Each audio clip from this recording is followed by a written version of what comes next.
return to YouTube. So I am in a pretty significant reading slump, and I feel like if I don't force myself to get out of it now, I'm never going to get out of it, which sounds kind of dramatic, but that's just how I'm feeling right now. Last month, I had something kind of stressful happen. Everything's okay, but every time I would sit down to read, I would be thinking about this stressful situation, when usually reading does the opposite for me. It usually distracts me, but that just wasn't happening. So I was avoiding reading like the plague because it was just making me more stressed. The same thing with drawing. The only thing that helped, which is really bad, was doom scrolling on my phone, and I can't keep doing that. It's messing with my sleep schedule.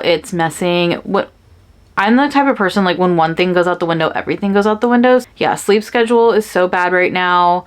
I'm just ordering DoorDash for not every meal, but a lot of meals a day, and I'm taking naps after work, which is just something that throws my sleep schedule off even more because I'm so tired from staying up late the night before, and I just need to get back on track. So this is going to be a video of me getting out of a reading slump, and then hopefully that kind of getting everything else back on track. So I want to focus on all of it, but reading is going to be the main focus of this video. So let's talk about the books I'm going to be reading in this video. First one is an ARC, and it is The Very Definition of Love. You can't see the cover because it like I said, is an ARC, but it is the cutest, most gorgeous cover that I've seen in a while. I am really obsessed with oil painted historical romance covers. These back here, I collect them, and it reminds me of that, but just the digital version, and I'm obsessed. And I've seen it described as Bridgerton meets Emily Henry, and that's just the perfect book to me. I've read a little bit of it. I think I'm like 40 pages in, and it's really, really funny. It's about this woman, and she is on the verge of spinsterhood, and she has no interest in finding a match. I don't think it's necessarily that she's opposed to marriage. She just has things she would rather be doing, which we love that. She's obsessed with language, and she's writing her own dictionary with modern dirty slang, or like modern for the time period that she's in. And I just think that's a hilarious concept for a book. And I also love when a woman is all about her interests and hobbies and is like, if love finds me, it'll find me. If not, I'm happy doing my thing. So really loving the FMC so far. Also, her family dynamic, it's kind of reminding me of Persuasion. Just, she briefly mentioned her father, and it's kind of reminding me of it, but then she's also close with her sisters. So not exactly, but it is reminding me just kind of like Jane Austen vibes, but with a more modern twist. So I'm really liking it so far, and I'm really excited to finish it. I probably would have finished this in 2 days if it weren't for the slump, but that's where we're at. And then the audiobook I've been listening to it for so long, and I'm loving it so much, but I just can't make myself listen to anything. So I am listening to Secrets of a Summer Night by Lisa Kleypas. This is another historical romance, and this one to me is even more like Bridgerton, and it's the same narrator as the Bridgerton audiobooks, so it's really, really bringing me back. It is about a group of 3 or 4 girls, I can't remember, but they're all wallflowers, and they decide that they're gonna help each other find a match. And this book is focusing on our first main character, and a lot of men in the ton, they really desire her for her looks and everything. Really smart, and like they all really like her, but the problem is she doesn't have a dowry. So they think since she has no money and she doesn't really have a respectable family, they don't really have any interest in her, and they're only really interested in her looks, which is just disgusting. And our MMC is, okay, let me just say, if this was in modern times, I would be disgusted, but in a historical romance, you kind of just let things slide. So he's basically like the Victorian era finance bro, which we hate, but he's been pining over her for years, and she has no idea. And he is attracted to her for her looks, but just much more than that too. And when he hears other men talking about her, he gets so angry because he wants her so much, but he thinks that it just is not gonna work because she doesn't have a dowry. I hate that, but that's just the plot of historical romance a lot of the time. So we're gonna see how they're gonna overcome that. The story is really funny. The side characters, the other girls, they're gonna have their own book. They're really funny too, and I'm just really loving their friendship more than anything in this book, and I just really need to commit to finishing it. I only have a few hours left, so hopefully I get to another audiobook in this vlog. We'll see. I'm just gonna take you over the next few days and we're gonna get our lives back together.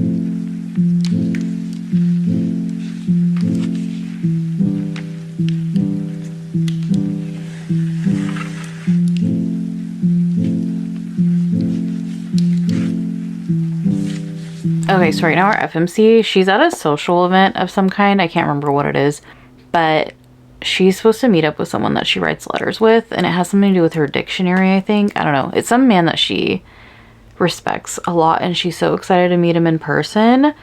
And she only knows what he looks like from drawings because obviously they didn't have photos. They couldn't DM each other. So she's really excited to meet him, and she's looking all over for him at this event. And why do I feel like he's about to be a creep? She's just so innocent and so excited, and I just don't trust men in this time period or any time period. And I feel like she's about to be disappointed, and she's just, because she's so innocent, I worry for her, and I don't even know her that well yet. So we'll see. I could be wrong. He could just be like a sweet old man that likes to write letters and help her out with her little dictionary, but I think he's about to be a creep or like super full of himself or something like that. Also, whenever I paused in that last clip, there was a squeaking noise and it sounded like I was making it, because I would pause and it would squeak. And that was just him snoring. He has the cutest little snores. And it's time for him to eat, but I don't want to wake him up. Okay, it's later in the evening and I really need to get some sleep, but I'm not tired at all. So I'm going to put my phone on the other side of the room and try to read for at least an hour. That is one of the things I make sure that I do when I'm in a reading slump and I'm forcing myself to read, is to make sure that my phone is out of reach. Can't really give an update if my assumptions from earlier were correct or not, because it's an arc. I can't really give too much plot away. It's going to be kind of like based on vibes pretty much, but I can tell you I'm really liking it and it's really funny. And I do agree with the Emily Henry meets Bridgerton vibes so far. I am gonna get to reading and not looking at my phone, and hopefully I get a decent night's sleep because I have a big day tomorrow.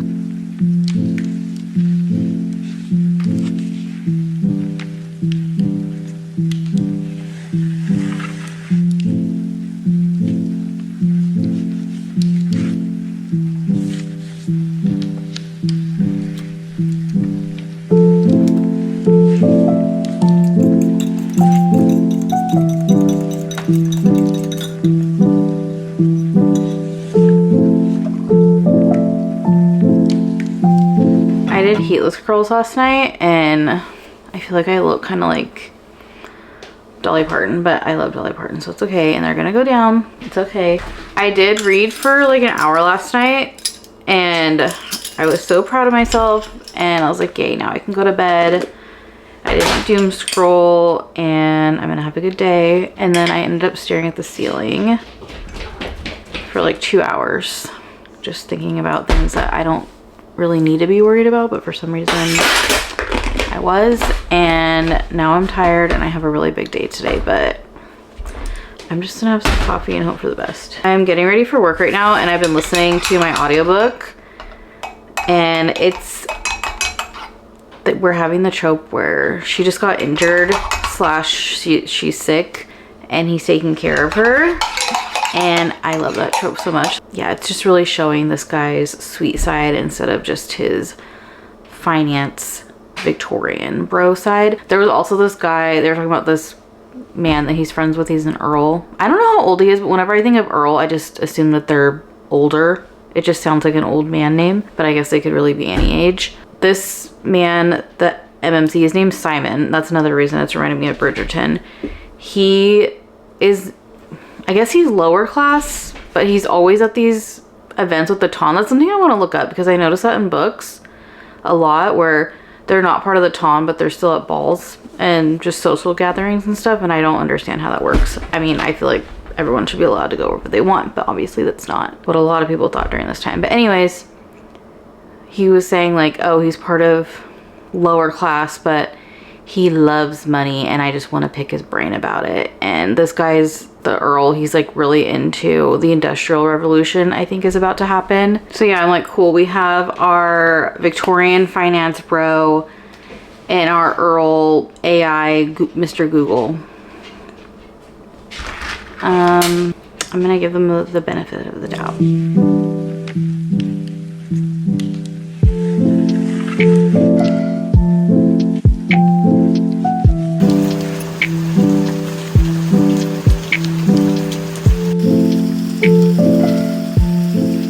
Okay, I have a confession. It has been a few days and I haven't read any of my physical book. My anxiety is through the roof and I can't focus on anything. I have been listening to my audiobook just at a much slower pace than I normally would, but at least I'm getting somewhere with it.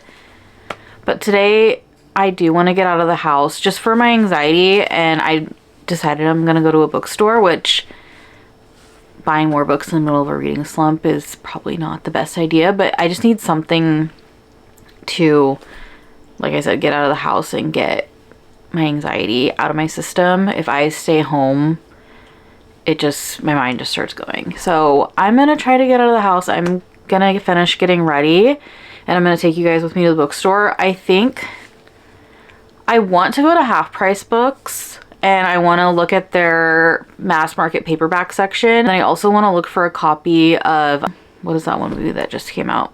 Oh, Project Hail Mary. I want to get a copy of that doesn't have the movie cover because I want to read that before I watch the movie. But the only issue with that is it's raining pretty bad here today and I don't like being on the freeway when it's raining. So, but I feel like the rain is about to stop. So maybe I will still go there. But if I decide not to go there, then I'm just going to go to Barnes because it's literally 5 minutes away from my house. So, but I like a used bookstore much more than Barnes lately. I love thrifting for books and treasure hunting, but I mean, Barnes has everything, so we'll see. I mean, I'll be happy either way, but I would rather go to the used bookstore. I really wish, if you live in Sacramento, you know, or maybe you don't know, but the Half Price Books, it's in a neighboring town. Like, it takes like 20 minutes to get there, and we need a Half Price Books in Sacramento.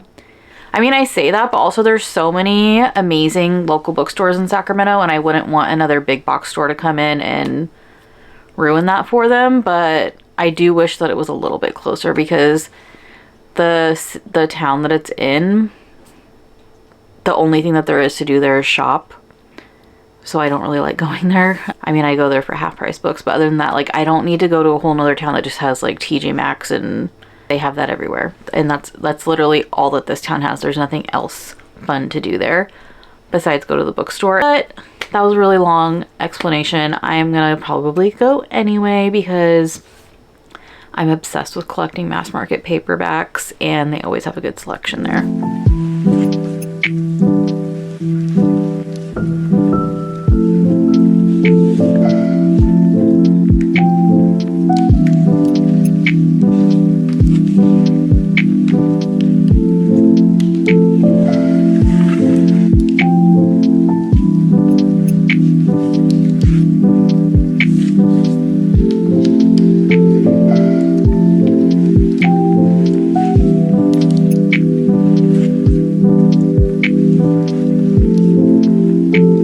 Okay, y'all, I finally have a positive update in this vlog.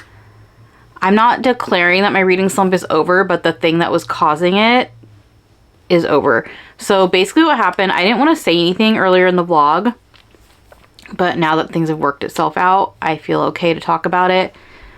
Basically what happened is last month I found out that I was going to be laid off, and I was given time to look for a new job. So it's not like I was out of work or anything, but I was trying to look for a new job while still working my current job, and it was just really stressful. And I have a habit of catastrophizing everything.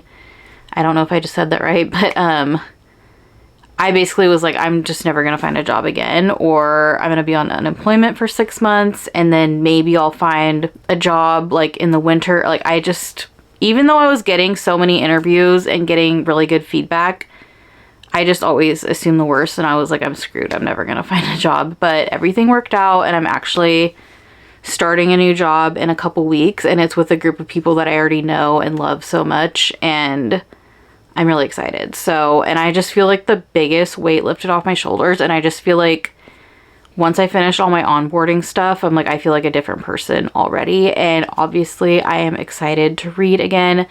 I was telling myself I was going to be able to push through the reading slump, just kind of like fake it till you make it. But I knew in the back of my mind that until I figured this out, that I wasn't going to be getting out of a reading slump. I just can't stop my brain from... I mean, reading does help me with stress, but this kind of stress where it's a big life change and like that amount of uncertainty, that I could not get out of it. Couldn't even sleep at night. It was a lot. Even though it was pretty short-lived, and I'm so fortunate for people that I know in the industry that I work in. I knew in the back of my mind things were going to work out, but I mean, if you've been there, then you know. It's really stressful. So now that that's all done, I feel so much better and I am so grateful. And I never gave an update the other day after I went to the bookstore, so I do want to go over the books that I picked out. They're all historical romance, by the way. That's just what, whenever I go book thrifting, that's what I want to buy all the time, is historical romance, because I love looking for the vintage mass market paperbacks, finding different editions and things like that. I was hoping for a used copy of Project Hail Mary, but they only had new copies. And I know that's what I'm going to end up buying eventually, is a brand new copy, but for some reason looking, they had like 2 new copies in the store. They were $18, and then comparing that to like all the $4 used books that I was buying, it felt like a lot of money. I'll probably get that this weekend. First book I got is a Lisa Kleypas book, and I think I have another one of her books in this series, and I heard that this one is amazing, and I'm listening to that Lisa Kleypas book right now, and I'm absolutely loving it. So I really want to get more into her work. She's really, really funny, and I love the way that she writes, and yeah, I really want to read more from her. She's definitely not a favorite, but a new possible favorite. Also from Lisa Kleypas, the same series I'm reading right now, they had all 4 books in the series and they were like $3 each, so I picked all of these up. This is the one that I'm currently reading, and I heard that the second one is everyone's favorite, I think. I think that's what I heard, so I really want to jump into that when I'm done listening to the audiobook for this one. Very excited. And then I was super excited to find these. Every time I go to this bookstore, I hope I find books by this author, and I usually don't, but this time they had a few from her, so I got 2. They are 2 historical romances by Diana Quincy. She's a Palestinian romance author, and I want to support her, obviously, and I've heard that her books are amazing. I do have an arc of one of her books, and I haven't read it yet because I just got it a few weeks ago, but I'm really excited to jump into her books because I've only heard amazing things about them. I got a book by Lindsay Sands, and I haven't read any of her books yet, but I have a few, and I think they're from this same series, and this one was on clearance for $2, so I was like, I may as well get it.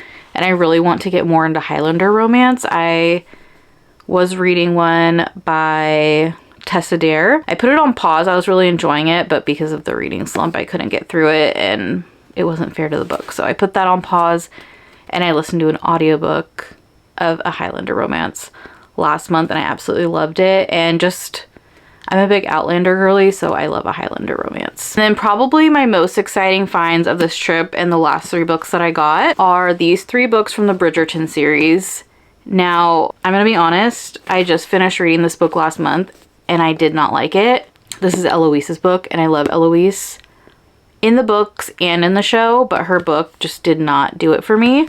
But I am collecting these editions, and I don't know if these are hard to find, but I don't find them very easily, but this time I found 3 of them.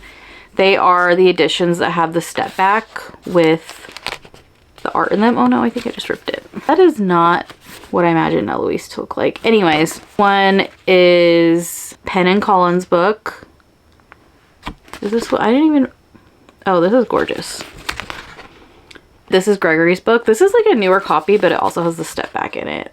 And I don't like this artwork as much, but I like having all of them. And I hope I can find Hyacinth's book. I have all of their books except for Hyacinth's, but the ones with the step back, I have these 3, and then I have Francesca's book. So I hope that I can find all of them at some point. One of them I found just randomly at a thrift store that's like owned by a church, I think. I was very surprised to find it there. I wasn't expecting to find any Bridgerton books there. I'm really excited about all of them, and Last time I went to this bookstore, I was so excited by all the mass market paperbacks that I got that I was just grabbing anything that had a cute cover basically. And now that I've dived deeper in the genre and I'm more familiar with different authors in the genre, I was able to pick more carefully and really plan out what I know I'm going to read. I'm still always going to collect those vintage covers whether I read them or not. I just love them so much. But these are all books that I know I'm going to read, and I'm really excited about all of them.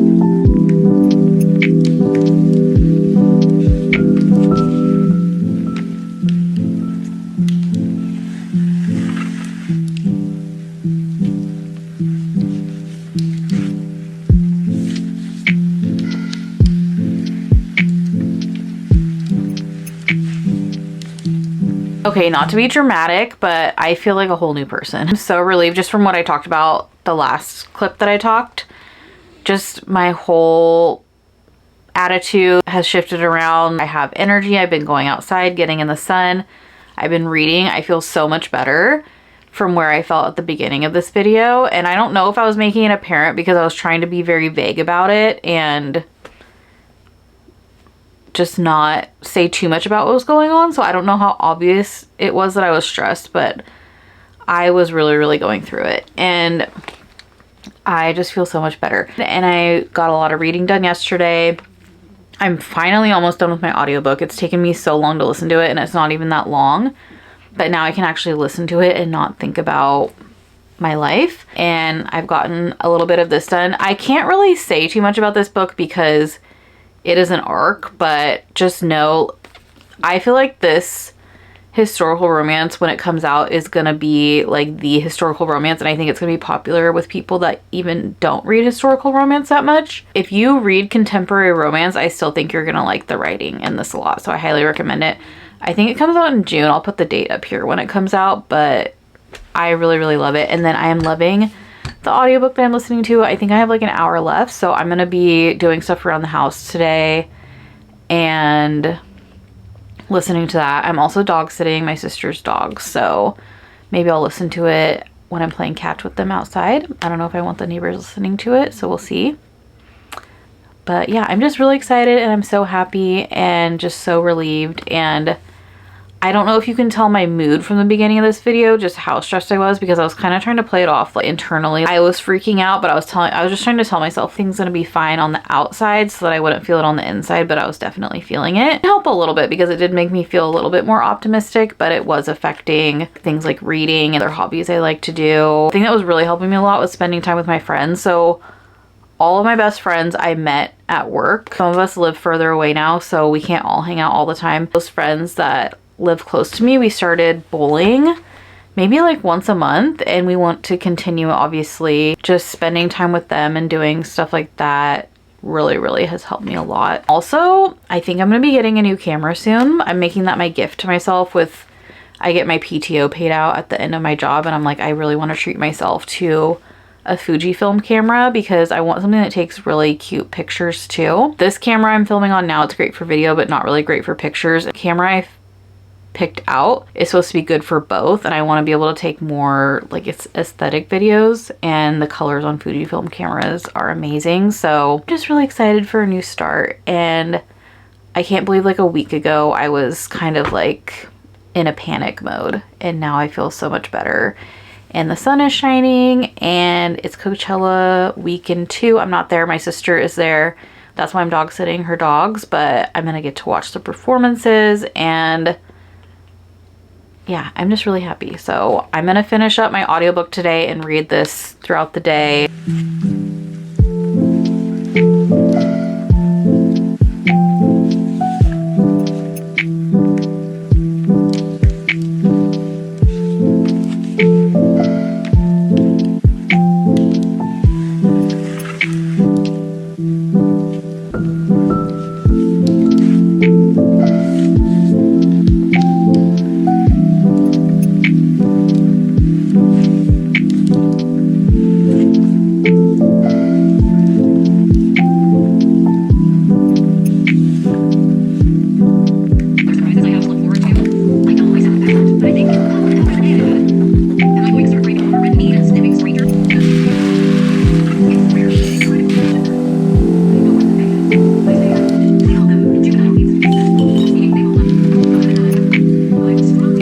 of this vlog, I finished my Lisa Kleypas book. I'm gonna put that at a 3-star. At the beginning of the vlog, which ironically is when I was in my book slump, I was absolutely loving it, but it did kind of lose me towards the end. I still really liked it. It's just at the end, this conflict came up, which okay, something I love about these historical romances, I don't know when this book was written, but like a lot of these historical romances don't have third act breakups like a lot of present day historical romances have, but they do have a third act conflict, and they're always really interesting. They just always kind of throw me for a loop because they're not what you're used to seeing, and I do like that. It's just that this one just kind of lost me a little bit. That's all I'll say. There are some where it's super, super interesting. Like that one book, Lord of Scoundrels. That's a historical romance that a lot of people love, and there's a third act conflict in that. That was so unexpected. That really saved the story for me. I was liking it, but the guy was like disgusting. The third act conflict in that one saved it for me because I wasn't expecting it at all, and it was pretty interesting. This one, same thing, wasn't expecting it at all. I wasn't really that interested in it. I did really like it, so I'm gonna rate it a 3. For audiobook, I started The Mating Game by Lana Ferguson. I've never read a Lana Ferguson book, but I know people love them, and I like monster romances, or I don't know if, is this considered a monster romance or a Omegaverse? I like them, but I need like monster romance / Omegaverse light. Allie Hazelwood, her 2 books that are vampire and werewolf books, those are like perfect, where it's like just a little bit of Omegaverse, but not anything too crazy. So I decided to try, I know people really like her monster romances, and she also writes contemporary, so I feel like I'm gonna like hers a lot, and it was just available on Libby, so I was like, may as well try it out. And I'm already really liking it. I like all like the science talk in Omegaverse, even though it's fake science, it's still interesting to me. And then I was watching Sarah's vlog yesterday, and I love her channel, by the way. Her vlogs are so relaxing. I'm sure a lot of you guys know her from TikTok, but if you don't watch her YouTube channel as well, I highly recommend it. It's so good. When she's trying to get through a book, she'll set a timer every hour. She'll read 20 pages of a book every hour. I'm reading on my Kindle, and I'm just convinced that the pages on the Kindle aren't the same as actual pages. I'm gonna do something like that as for the last day of this vlog. I'm gonna have my first one start at 9:30. Probably until like 5. I want to try to read, how many pages?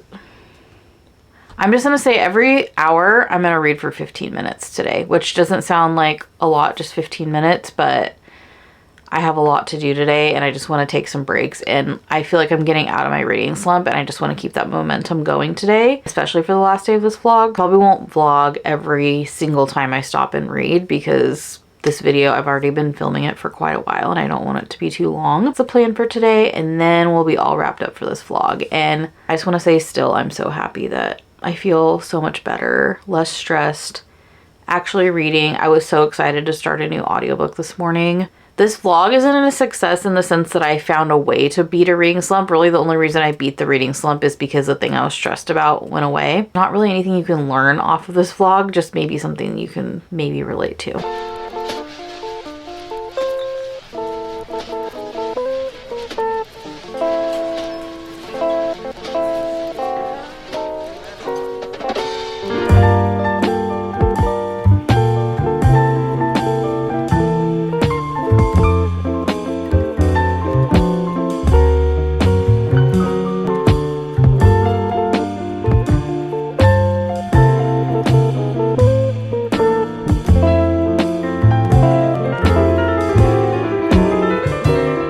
Okay, so I'm on my 3rd hour. I feel like that 3 hours, it has gone by really, really fast. So I'm gonna start my 3rd little mini reading sprint of the day. She's starting to learn more words for her dictionary from the MMC, and that's one of my favorite parts. I love learning about, not like just language, but just different types of slang from in the past. Oh, my cat's moving the camera. And that's one of my favorite parts about the book so far. And that's where we kind of left off, was a conversation they were having about that.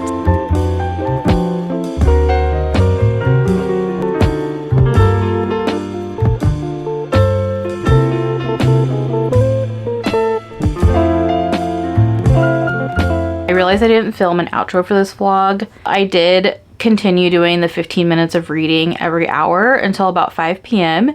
and then I did it the next day and I got through so much of the book. I didn't think doing 15-minute reading sprints here and there was going to make that big of a difference, but it definitely added up. I did end up picking up Project Hail Mary, and when I start that, I'm definitely going to do this again, but I'll probably do 20 pages every hour instead of 15 minutes every hour, and I think I'll get through a lot of the book that way.